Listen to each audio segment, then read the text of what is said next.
McDonald's is a last name. Abercrombie and Fitch, last names. Armani is a last name. Baskin Robbins is a last name. Chrysler is a last name. Fisher Price, Gucci, Hennessy, Harley Davidson, Hilton, Honda, Kohl's, Kraft Foods, Lowe's Movie Theater, Marriott is a last name. Maybach is a last name. Nordstrom is a last name. Pillsbury is a last name. Porsche is a last name. Procter & Gamble, 2 last names. Rolls Royce, Charles Rolls, Henry Royce, last names. Turner Broadcast System, Ted Turner, last name. Versace, last name. Wells Fargo, Henry Wells, William Fargo, last name. Walgreens, last name. Wrigley's, last name. Welch's Grape Juice, last name. Here you are, you think you're buying a product. You are not buying a product, you're buying a name. You think you're wearing a product. Hey, look at this product. No, you're saying, look at this family. And what you don't know is while you making every family rich, you making yourself broke. So you done went to one family called Wells Fargo and got $200,000 so you can go to another family called Rolls Royce so you can give them money to get yourself a car so you can go back to the hood and see the Joneses and say, look at what I got. Meanwhile, Wells Fargo, their family's sitting up being rich, and Harley Davidsons and Rolls Royce are being rich, and the Joneses are sitting there holding up people's stuff saying, look at what we did and we broke. What if I told you that your blessing is attached to your name? That part of the reason why you're not wealthy yet is because you keep trying to make Yolanda wealthy. You keep trying to make Tasha wealthy. What if you made Johnson's wealthy? What if you started thinking about your kids? What if you started thinking about your legacy? What if God started dropping Canaan and opening up windows of heaven? Because now you're not just thinking about you, you're thinking kingdom. There are some people who are attached to you who say, Mama, can you do something with this name? There's some people who are saying, Dad, can you do something with this name? Maybe God gave you the name to change and reverse some of the stuff that the name meant one day. I wish there was somebody in this room that said my name might mean one thing right now, but I promise after today, this name getting ready to change. I promise after today, everybody's going to want my last name. I'm here to let you know you are a curse breaker. You're thinking kingdom. You are not just getting married, you're breaking a curse. You are not just graduating from college, you're breaking a curse. You are not just getting out of high school, you're breaking a curse. You are not just saved, you're breaking a curse. And everybody around you is about to be blessed because of what God's getting ready to do in your life.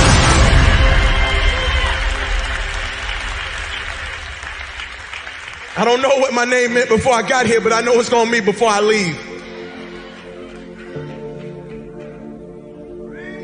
You got a legacy. Power in your name. You've heard this a million times, that the cemetery is full of potential. And that's true. Because that person didn't do what they needed to do through the dash. Dealing with agony and anger and anxiousness, and you are ashamed. If you want your future, you gotta heal. You keep trying to win, and you're wounded because you have not confronted the dysfunction, the embarrassment, the emptiness, the insecurity, the jealousy, the laziness, the loneliness. One of your superpowers is a made-up mind. One that is fully persuaded to get it done every single day, no matter the task. I know it's gonna be hard. I know it's gonna be ups. I know it's gonna be downs. So you gotta rise up. You gotta stay committed, because a shark never stops moving or it dies. I need you to become the CEO of you. Yes, fear is gonna come. Yes, challenges are gonna come. Yes, you're gonna feel that you can't carry on. But you must continue to rise. You must continue to have faith. You must grow those wings and you must soar above and beyond the heavens. You must continue to rise.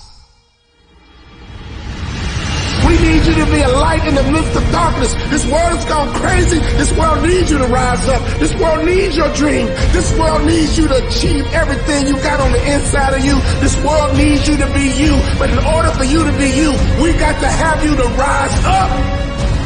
I will be resilient. I will rewire my thinking. I will emerge. I will evolve. I will be immune to impossibility. I will be immune to the pain that is attached to my purpose. I will not be stagnant. I will not stay stuck in the mud that you left me in. I will evolve. I will rise. When others think that you can't carry on, rise away from the excuses. Rise away from the substitutions. You left me for dead. You buried my face into the ground. Did you think I would stay there? I must rise. This is for my future. This is for my children. This is for my destiny. This is for my legacy. There is no pain that is bigger than my purpose. I will rise. And don't quit on yourself. Keep believing. Keep going up. I will rise. Self-love is the cure to self-hate. If you want to be happy, you have to love yourself. Self-love is the cure to feeling depleted, feeling like you have nothing left, you have no energy. Self-discipline is self-love. Your journey will have unexpected stops. It will have curves. It will have hills. It will have valleys. You will have sunny days. You will have rainy days. But you have to decide. If I encounter rejection, if I encounter frustration, I will not give up. You will find the calm, the peace, the hope, the faith, the courage, the expectancy you need to live. If you never get married, you enough. If you never pass that law degree, you enough. If you never become a doctor, you enough. If you never get married, you enough. If you never have a child, you are enough like you are. And that's why God created you. You are enough. The first thing you got to realize is that you got to love yourself. It's about self-love. Start understanding that if you're going to do something with your life, you got to fall in love with yourself again. The moment you start talking about self-love, you start seeing, you turn that lens inward and you start coming in contact with your personal emotional history, right? You start, if I really love myself, how can I live a better life? It is time to be more selfish, where it's all about you and taking care of you. There are key components and key ingredients in the recipe of a student mentality. Number one, you need to be disciplined. The future is very expensive, and only those who are carriers of discipline can inherit the future. I need you to stay motivated. I don't care if you have to listen to me 1,000 times. I need you to stay motivated. And I need that motivation to mature into discipline. I need you to be self-aware. So I need you to remember that you are always learning. In life, you are always learning. And I need you to believe in yourself. I need you to see yourself capable, lovable, and unconditionally worthy of your future. Turn your pain into progress. I need you to see yourself. See yourself. One of the things that many students lack is vision. You got to see yourself before you get there. You have to hear yourself telling yourself thank you. I need you to open up your ears. Open up your ears, because the you from the future is telling you thank you. Thank you for not giving up when you wanted to give up. Thank you for not being depressed. Thank you for not allowing the brokenness to eat your progress. Thank you, thank you, thank you. You got this. It's going to get hard sometimes, I'm telling you right now. It's not going to be easy. but it's worth it. Maybe you're listening to me right now and you want to lose weight, or you're trying to pass the final exam, or maybe there's just this feat that seems as though it is impossible. Turn your pain into progress. Turn your pain into progress. I need you to be uncomfortable with average. I need you to be allergic to average. I need you to come to the end of yourself. So many people are depending on you. A student is hardworking. A student is mentally tough. Have the ability to adapt. Have a character, consistency. Demonstrate courage on the daily. Stay motivated. Stay positive. Earn your respect. Have a winning attitude. Breathe. Compete. Make no excuses. Set goals. Practice great habits.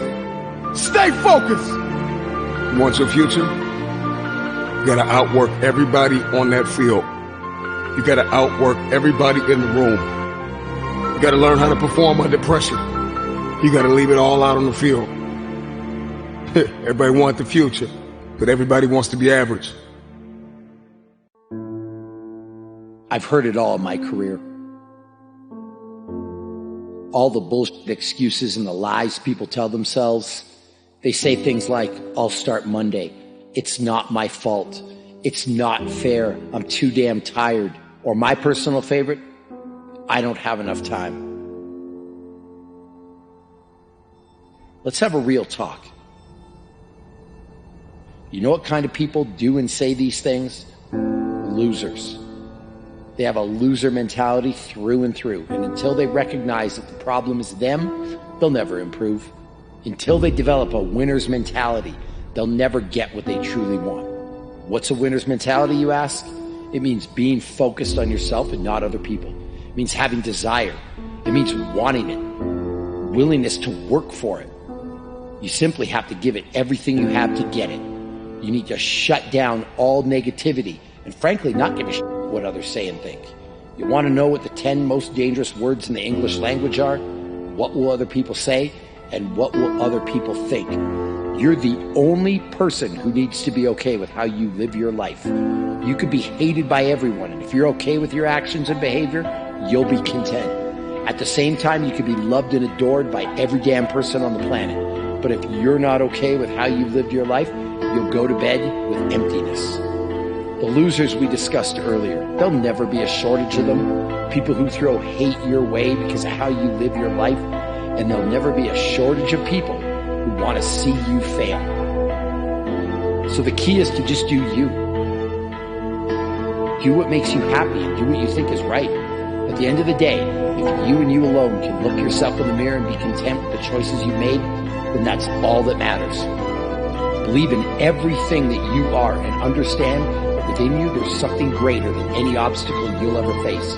Have faith in your abilities. Work hard, never give up, and there's nothing you can't accomplish. With the right amount of confidence, anything is possible. No matter what you set out to do, your first word should always be, I believe in me. The most important person to believe in is always yourself. When you feel like throwing in the towel, when you feel like surrendering everything you worked for, remember why you started. Remember how you felt when you started. You were hungry. When you want to let go, when you want to surrender, when you want to stop, when you're ready to quit, when you have failed and failed again. Let me remind you what got you here. Hunger got you here. A strong desire got you here. You were desperate to break curses in your family. You were desperate to break the cycle of poverty and depression. You were desperate. Hunger got you here. Remember this. Every dream requires discipline. Every dream requires discipline. You can travel the world and study students and their behaviors and their mindsets. There is a science behind achievement. And when you study the most successful students in the world, we find that they are responsible, they are motivated, they are self-managed, they are self-aware. They have a long-lasting student mentality even after they have passed the test. Because they understand that life is a test. And in life, there are ups and there are downs. And so accept the responsibility. See yourself as primarily responsible for your outcomes and your experiences. You are going to need discipline. Motivation will help you get started. But discipline is going to keep you on the road to your destiny. You got to be self-motivated. You got to find purpose in what you do by discovering personally meaningful goals and dreams. If you're going to be a successful student, if you're going to come out on top, you've got to start managing your time. You plan and you take action in pursuit of your goals and dreams. So let me tell you something. Everybody has a dream, but there is a behavior that must follow your belief system. Remember this, behavior follows belief. If you have not been able to change your behavior to match your dream, then you need to go back and examine your belief. Because 10 times out of 10, if you can't change your behavior to match your dream, then you don't believe. When somebody believes, everything changes. The time is coming where you are going to feel like giving up. Where you are going to have to remember why you started. You got to dig deep and learn how to create possibilities for yourself when nobody gives you an opportunity. You have to turn your mess into your message.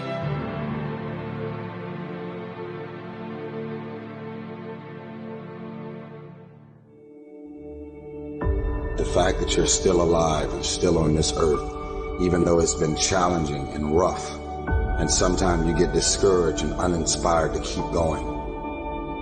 God has a plan. You will grow through what you go through.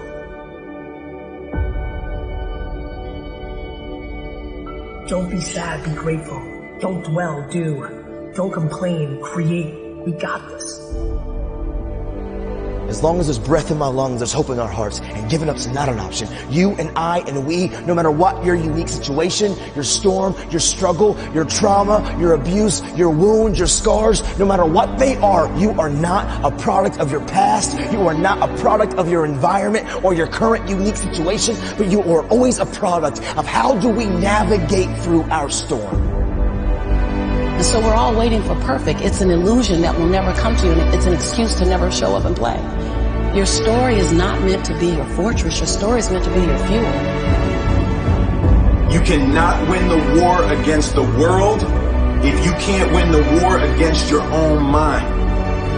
That dream is not going to wait and say, take a breather. It's going to say, come catch me. Catch me if you can. You've got to block out all of the noise around you that's going to tell you can't do it. Just believe that you can. Tell yourself, I am more than my circumstances. I am more than my demons. I am great, and I will give my gift to the world. Because this is what I was born to do. Go get it, son. Go get it. Be sweet. Go get it. Be sweet. Go get it. Be sweet. Go get it. Be sweet. Go get it, son. If you're going to see it, if you're going to see breakthrough, then you are going to have to be okay with the process that is required. The one thing you need to do to go where you've never gone before, to have what you've never had before, is to change the way you think. You're at the edge, watching someone else live, wondering what it's going to be like when you jump without ever jumping. And I'm just here to tell you, jump. Believe that you can. Believe it's possible for you to have it. Don't lay on your back. Anything that comes your way, you got to be prepared to accept the challenge and go through it. And stop thinking about the negative. Stop talking about the negative. Ask yourself, what would amazing look like for you? As long as that heart is pumping blood, you're not dead yet. They haven't put rose petals on your box yet. Make sure every breath you take counts for something.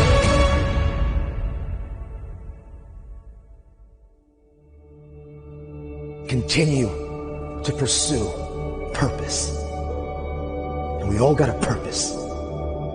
Every one of you in this room were born to not just exist, but to experience life. Every one of you in this room, you were born to leave your fingerprints on history. Stress, fear, and discomfort all promote growth. The more often you willingly place yourself in the uncomfortable, the more you'll find moments of progress, moments of growth. You'll get better, stronger, and more confident.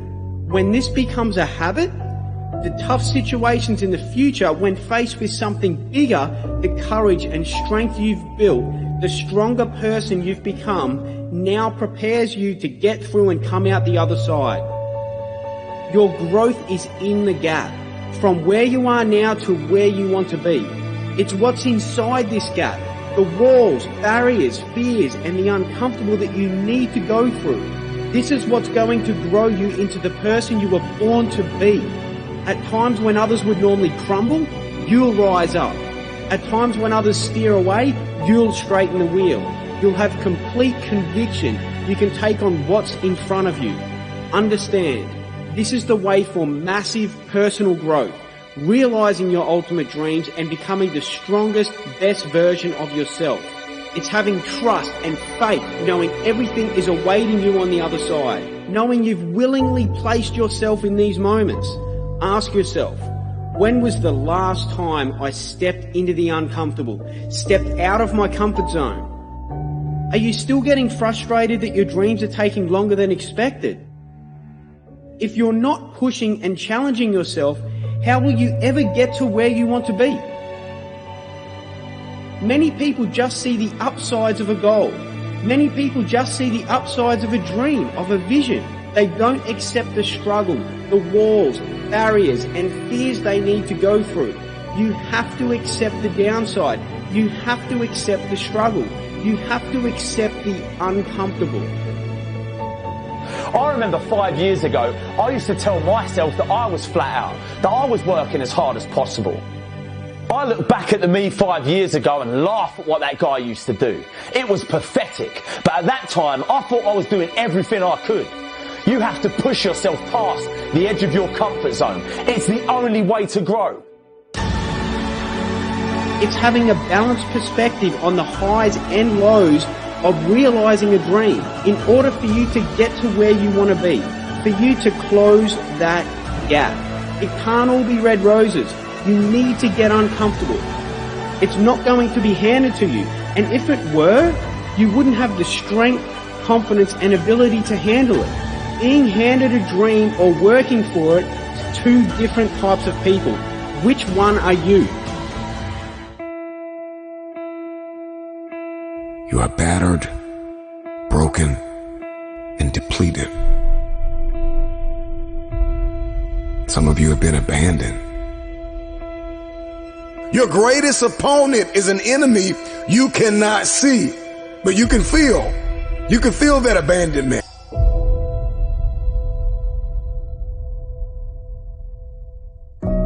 A legacy is something that is passed down. It is your mark. It is your footprint in the earth. It is your contribution to the world. Your legacy is something that is passed down. It is your mark. It is your footprint in the earth. It is your contribution to the world. I don't care about legacy. I'm single. I don't care about legacy. I don't have no kids. I don't care about legacy. My family never cared about me. I don't care about them. My life is my own. Why do I need to even think about legacy? Well, here's the thing I have to say to you. The thing you need to know is this. You are leaving a legacy whether you want to or not. Everybody in this room is going to leave a legacy. The question is, are you going to be intentional about the legacy you're leaving? Are you actually going to be intentional, or are you just going to let anything be passed down, anything be given to others on your behalf? don't let it be so. It's like this past weekend, I went out to go preach. And when I went to go preach, I went into a city and I rented a car. When I went to the rental car, they said, go downstairs in the garage. You can grab any car. When I went down there were only 2 cars. There was one car that looked like it wouldn't make it past Monday. And then there was another car. So I went to this car. But when I got into the car smelled like cigarette smoke. And so I took off with the car because, I'm just like, hey, let me get out of here. And so I'm driving the car for a couple of days. When I bring the car back, drop off the keys, they say, hey, you have any problems with the car? I said, no problems with the car. They said, all right, cool. I leave. And they said, I looked on my email and they billed me $350. How you going to charge me? I've never smoked a day in my life. They said, sorry, sir, you brought the car back smelling like cigarettes. I said, no, I didn't bring the car back smelling like cigarettes. Y'all brought me a car that smelled like cigarettes. They said, no, all we know is that you brought us a car with cigarettes, so you have to pay the price. Can I tell you something? That is a picture of many of our lives. Some of us lived a life that stunk so bad. And many of you are paying a price for a life that you didn't live, but somebody lived before you, and they handed you down a name or a life that stunk so bad that now you got to pay forever for it. And I'm here to let you know, stop giving people this dirty, nasty, stinky life. Why don't you build a legacy so when somebody gets into the car of your life, they want to say thank you instead of, I can't believe what you did to me. Everybody here has struggled with an addiction that's not yours. It was an addiction that your family didn't deal with. It was an addiction that your father just overlooked. And so it got passed down to you. And now you're struggling with this addiction. But truthfully, if you track the addiction, your father had it, and your grandfather had it, and your great-grandmother had it, and your whole family had it. And because they didn't deal with it, because they weren't thinking legacy, now you're driving in a car that you got to pay for. And God is saying, the buck stops here. That this is it. I put you in the earth because you're about to stop some stuff. I know people who went to go buy a house, and when they went to go buy a house, they saw their credit report, and the credit score was so jacked up, and when they saw the report, they realized that mama had gave out their social security number to the whole family. And everybody done rented stuff and didn't pay back, and everybody had electric bills and cell phones that don't even exist no more. Why? Because somebody didn't care about legacy and they handed you a bill, and now you can't walk in Canaan, not because of your issues, but because of some issues that were passed down. God forbid you are sitting in this place saying, I don't care about legacy. You need to care about it, because somebody's got to live in the life you have. You are passing something down whether you want to or not.